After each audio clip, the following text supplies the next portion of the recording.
Hello class 9th के प्यारे बच्चों, आइए देखते हैं फटाफट आज का क्वेश्चन आंसर। क्वेश्चन 1।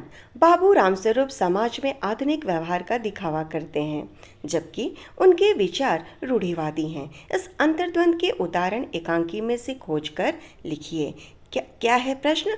प्रश्न है कि बाबू रामस्वरूप खुद को बहुत मॉडर्न दिखाते हैं, लेकिन अंदर से असली में वो एक नंबर के कंजर्वेटिव हैं। कैसे? उत्तर है, बाबू रामस्वरूप आधुनिकता का दिखावा करते हैं, परंतु उनके विचार रूढ़िवादी हैं। रूढ़िवादी यानी कंजर्वेटिव। वे उमा को आधुनिक दिखाना चाहते हैं, किंतु उसे स्वतंत्रता नहीं देते। विवाह के लिए दिखावा करते हैं, झूठ का सहारा लेते हैं तथा अपने प्रयासों को छिपाने का प्रयास भी करते हैं। बिल्कुल सही। एकांकी में हमने देखा कि किस तरह वो उमा को बोलते हैं कि लड़के वालों के सामने ज़्यादा पढ़ी लिखी वाली बात नहीं बतानी है। क्या बतानी है? सिर्फ मैट्रिक पास। प्रश्न 2।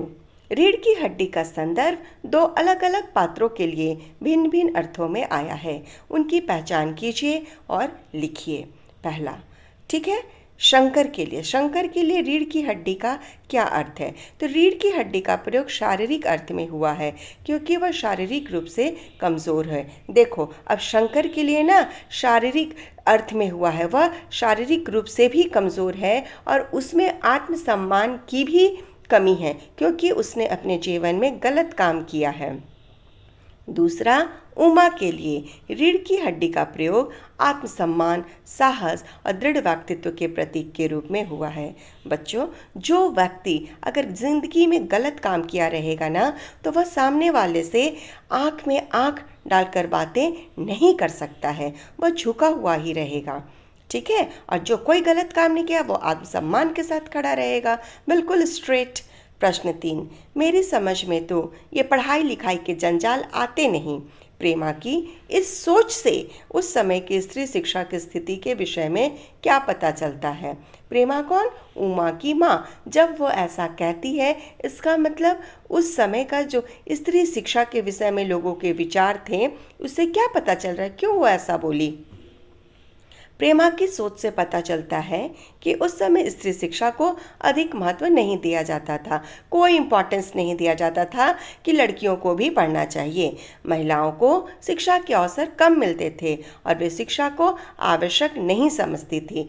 अवसर भी कम मिलते थे, इसलिए महिलाएं शिक्षा को अपने लिए आवश्यक नहीं समझती थी। उनके दिमाग में भी रहता था कि बस घर का कामकाज ही करना है। प्रश्न 4।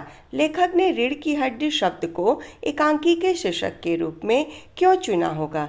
यदि आप इस एकांकी का दूसरा शीर्षक रखना चाहें तो इसकी मुख्य बात को दर्शाएं, तो वह क्या होगा और क्यों? मतलब आपके अनुसार दूसरा शीर्षक क्या हो सकता है? तो बच्चों, लेखक अगर सोच के रखे हैं रीढ़ की हड्डी, क्योंकि उन्होंने सोचा यह आत्मसम्मान, साहस और दृढ़ता का प्रतीक है ना? और आप क्या शीर्षक रख सकते हैं?